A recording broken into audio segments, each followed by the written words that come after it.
Solving inequalities is a lot like solving equations. It has the same basic steps with one small exception.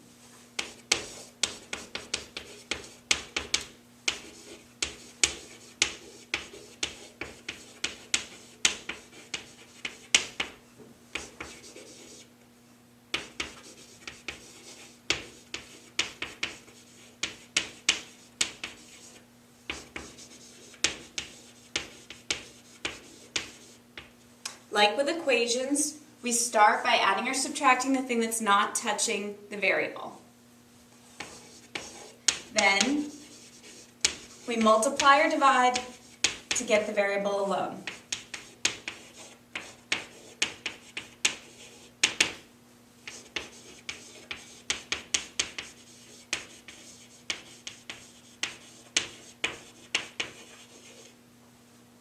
Now, instead of having an equal sign, there's going to be an inequality sign. And unfortunately, you're just going to have to memorize which is which. I've told you guys before, I like to think of the less than sign as turning and looking like an L for less than. But however you want to remember it, that's really important. So we have less than,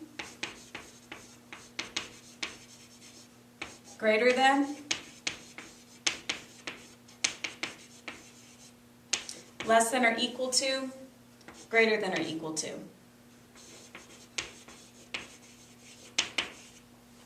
So those signs replace the equal sign in our inequalities. Now, the big change happens when we multiply or divide by a negative number. It causes us to have to reverse the inequality sign.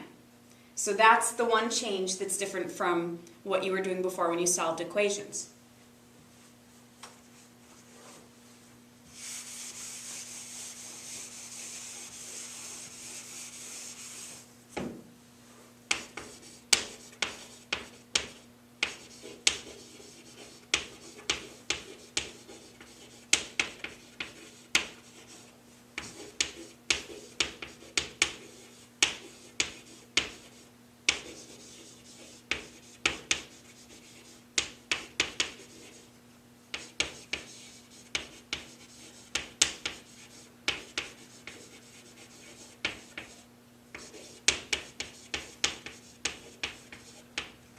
So let's look at a few examples.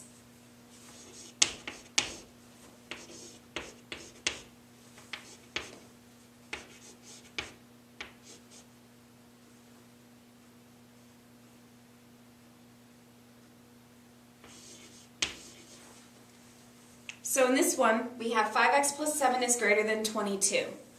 So we're going to start by subtracting the 7. That's the thing that's not touching the variable. And what we do to one side of an inequality, we do to the other side, just as though this was an equation. That leaves us with 5x is greater than 15. Now to get the variable alone, we divide by 5 on both sides. And so we end up with an interval, x is greater than 3. And what that means is that any answer, any number greater than 3, will work in this inequality. So if we were to put 4 in here, 5 times 4 is 20, plus 7 is 27. 27 is bigger than 22. So any number greater than 3 is going to work. Now, in a little bit, I'll tell you how I want you to write your answer. You don't have to follow the directions in the book, which say to use a number line. If we were to graph this on a number line, it's just what you think it would be. We'd go over to 3 on the positive side.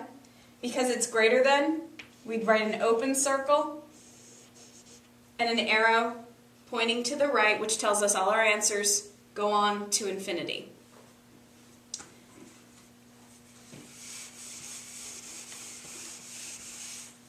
Now, how I want you to write your answer is using something called set notation or interval notation.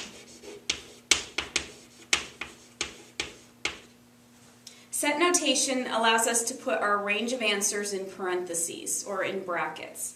So, when we have an answer like x is greater than 3, the way we're going to write that is we're going to use a parenthesis. The smaller number is on the left-hand side. The bigger number is on the right-hand side. So small on the left, the bigger number on the right.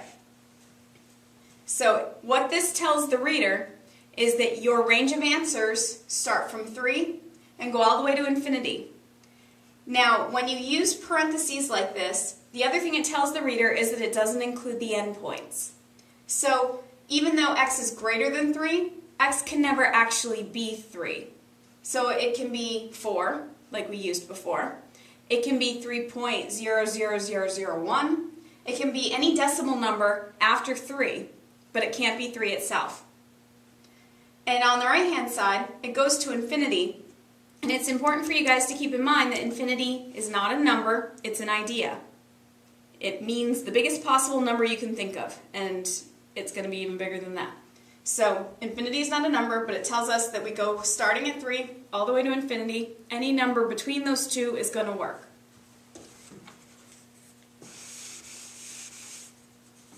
If instead, in my example, I'd had a greater than or equal to sign, I changed my notation just a little bit, and I used something called a square bracket on the left-hand side. And what that tells me is that I can include 3 as my answer.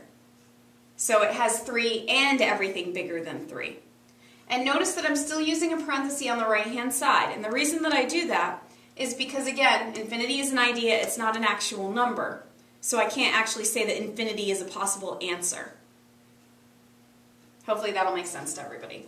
So, the other thing to keep in mind if you're getting confused about what to do with your infinity is that the inequality sign points to the side that the infinity is on.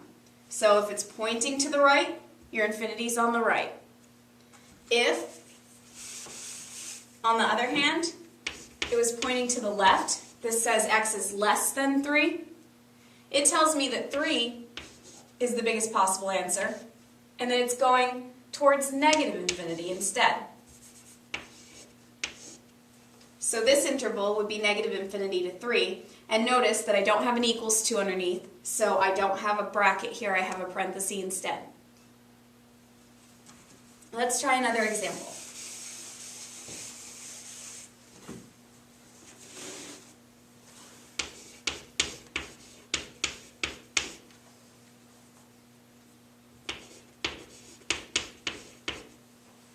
So this one's slightly more complicated. Just like as though this was an equation, we're going to start by simplifying the sides.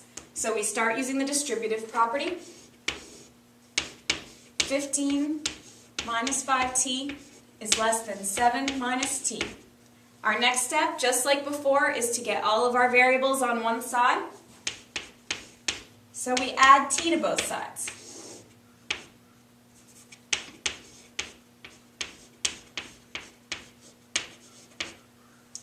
Now, we want to move our numbers over. So we subtract 15.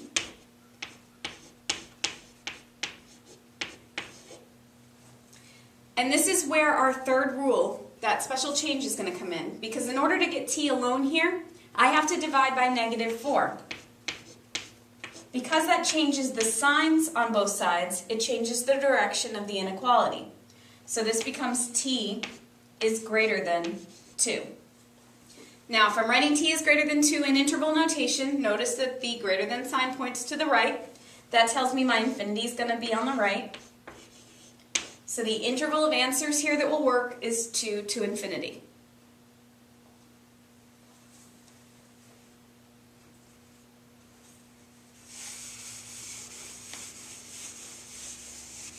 So we'll try one more example. Make sure we're good.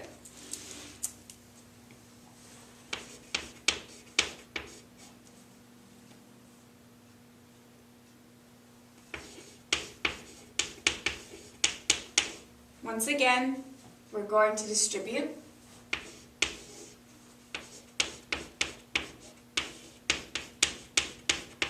And we're going to get all of our x's on one side.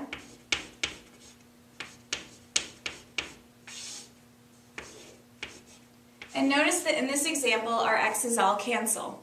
And that's okay. Just like when we have an equation, we have 3 possible things that are going to happen.